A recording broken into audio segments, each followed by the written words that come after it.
ये आकाशवाणी है। प्रस्तुत है कार्यक्रम न्यू इंडिया समाचार।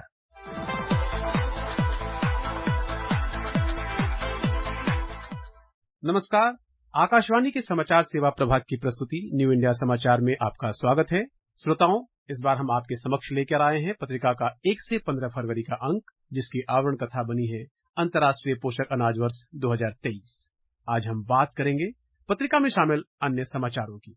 समाचार सार के अंतर्गत 5 समाचार सम्मिलित किए गए हैं, जिनमें पहला है ऑनलाइन गेमिंग का संशोधित आईटी नियम 2021 जारी, ताकि खेलों में हिंसक, नशे की आदत या यौन सामग्री न हो।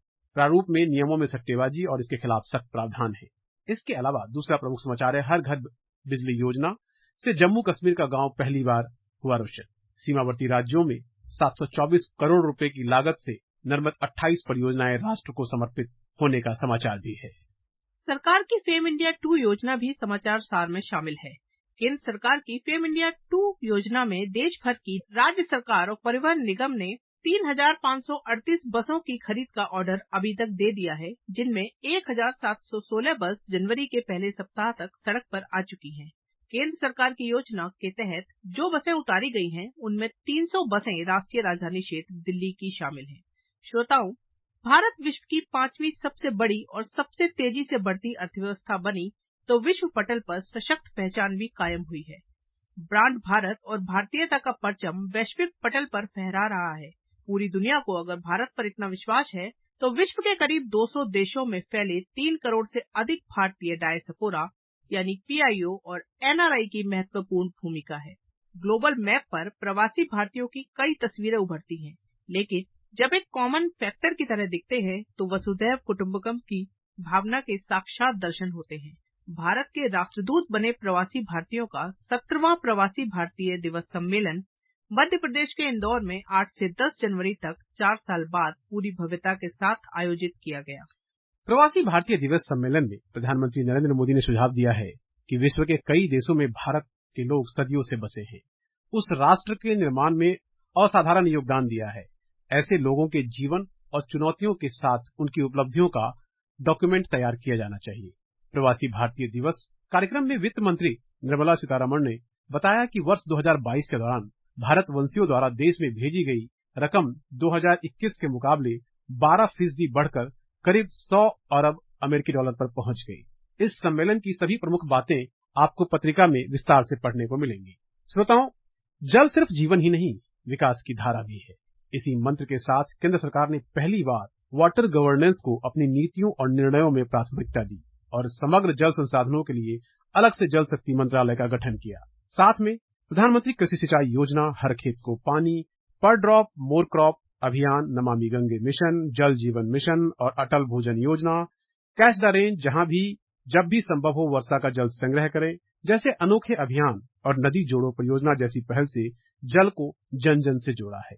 इसी कड़ी में केंद्रीय जल शक्ति मंत्रालय ने जल पर राज्यों के मंत्रियों के पहले अखिल भारतीय वार्षिक सम्मेलन का आयोजन किया, जिसका विषय था वाटर विजन एट 2047। सम्मेलन का उद्देश्य अगले 25 वर्षों यानी 2047 तक भारत के लिए जल के विजन पर विचार विमर्श करना था। अपनी किस्म के पहले आयोजन में प्रधानमंत्री नरेंद्र मोदी ने जल सुरक्षा के क्षेत्रों में भारत द्वारा किए गए अभूतपूर्व कार्यों पर प्रकाश डाला। वाटर विजन 2047 के बारे में पत्रिका में विस्तार से पढ़ा जा सकता है। पत्रिका में केंद्रीय मंत्रिमंडल के कुछ फैसलों को भी महत्वपूर्ण स्थान दिया गया है, जिनमें केंद्रीय मंत्रिमंडल ने रुपे डेबिट कार्ड और कम मूल्य के भीम यूपीआई लेन देन को बढ़ावा देने के लिए 2600 करोड़ रुपए खर्च वाली प्रोत्साहन योजना को दी मंजूरी। भारत को ग्रीन हाइड्रोजन का वैश्विक हब बनाने के लिए राष्ट्रीय हरित हाइड्रोजन मिशन को मंजूरी। हिमाचल प्रदेश में 382 मेगावाट सुन्नी बांध जल विद्युत परियोजना के लिए निवेश को स्वीकृति। पूर्व रक्षा मंत्री एवं गोवा के मुख्यमंत्री रहे दिवंगत मनोहर पर्रिकर को श्रद्धांजलि के रूप में green field international airport Mopa Goa का नामकरण मनोहर इंटरनेशनल एयरपोर्ट मोपा गोवा करने को मंजूरी। और केंद्रीय मंत्रिमंडल ने 12,882.2 करोड़ रुपए खर्च के साथ पूर्वोत्तर क्षेत्र विकास मंत्रालय की योजनाओं को जारी रखने के लिए मंजूरी के फैसले शामिल हैं। इन फैसलों और उनके प्रभाव आप पत्रिका पढ़कर जान सकते हैं। एक वैज्ञानिक के लिए हर कदम पर डेटा जुटाना और उसका विश्लेषण करना बहुत महत्वपूर्ण होता है। 21वीं सदी के आज के भारत में हमारे पास दो चीजें बहुतायत में है, पहली डेटा और दूसरी टेक्नोलॉजी। इन दोनों में भारत के विज्ञान को नई बुलंदियों पर पहुंचाने की ताकत है। भारत में विज्ञान की भूमिका देश को आत्मनिर्भर बनाने वाली होनी चाहिए। भारत में विज्ञान का विकास यह हमारे वैज्ञानिक समूह की मूल प्रेरणा होनी चाहिए, क्योंकि अगले 25 वर्षों में भारत जिस ऊंचाई पर होगा उसमें भारत की वैज्ञानिक शक्ति को महत्वपूर्ण भूमिका निभानी होगी। 108वीं भारतीय विज्ञान कांग्रेस में प्रधानमंत्री नरेंद्र मोदी ने कहा, भारत में विज्ञान भारत को आत्मनिर्भर बनाने वाली होनी चाहिए। हमें यह भी ध्यान रखना है कि आज दुनिया की 17-18% आबादी भारत में रहती है। ऐसे वैज्ञानिक काम जिनसे भारत की जरूरतें पूरी होंगी, उनसे विश्व की 17-18% मानवता को गति मिलेगी और इसका प्रभाव संपूर्ण मानवता पर पड़ेगा। इसलिए हम ऐसे विषयों पर काम करें जो आज पूरी मानवता के लिए जरूरी है। भारतीय विज्ञान कांग्रेस का पहला अधिवेशन 1914 में आयोजित किया गया था। इसका 108वां वार्षिक सत्र राष्ट्र संत तुगड़ोजी महाराज नागपुर विश्वविद्यालय में आयोजित किया गया, जो इस वर्ष अपनी शताब्दी भी मना रहा है। इसे भी विस्तार से पत्रिका में पढ़ा जा सकता है। इसके अलावा पीएम आयुष्मान भारत स्वास्थ्य अवसंरचना मिशन भी पत्रिका में शामिल है। प्राथमिक, द्वितीयक एवं तृतीयक स्वास्थ्य देखभाल प्रणालियों की क्षमता का विकास, वर्तमान राष्ट्रीय संस्थानों को मजबूत बनाने और नए संस्थानों की स्थापना के लिए प्रधानमंत्री आयुष्मान भारत स्वास्थ्य अवसंरचना मिशन की शुरुआत की गई है, ताकि नई और उभरती बीमारियों का पता लगाया जा सके और उनका समय पर इलाज किया जा सके। यह मिशन 2025 से 2026 तक के लिए है, जिनमें देश के कोने कोने में इलाज से लेकर क्रिटिकल रिसर्च तक एक पूरा इकोसिस्टम विकसित किया जाएगा। श्रोताओं, टीम इंडिया की भावना को मजबूत करने के लिए एक अद्भुत मंच के रूप में हाल ही में मुख्य सचिवों का राष्ट्रीय सम्मेलन आयोजित किया गया, जिसकी विस्तृत जानकारी आपको पत्रिका में मिलेगी।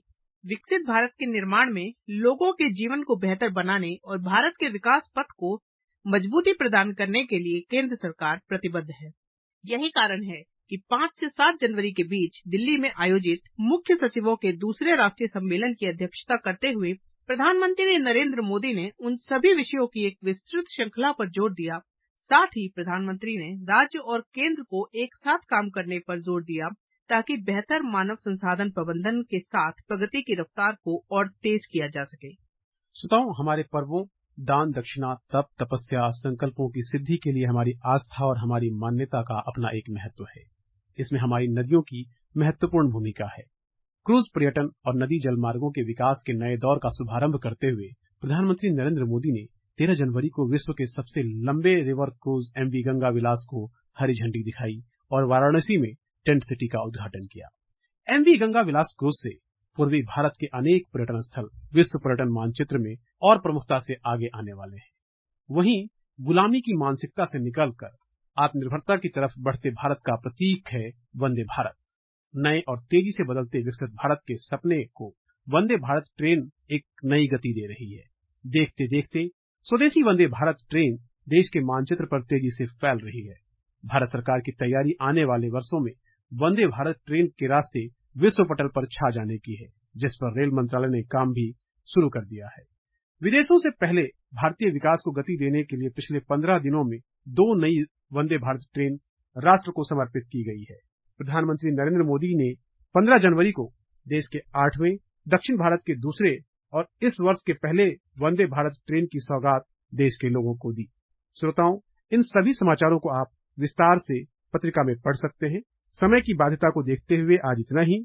कल के कार्यक्रम में बात होगी इस बार के अंक के अमृत महोत्सव श्रृंखला की।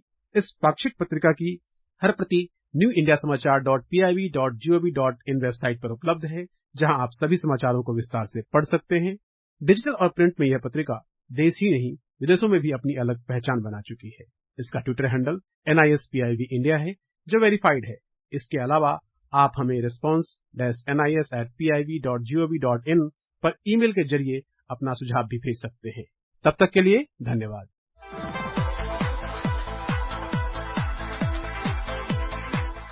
अभी आप सुन रहे थे कार्यक्रम न्यू इंडिया समाचार, जिसे प्रस्तुत कर रहे थे संपादक संतोष कुमार और पत्रकार नलिनी शर्मा। ये कार्यक्रम आकाशवाणी के समाचार सेवा प्रभाग द्वारा प्रस्तुत किया गया।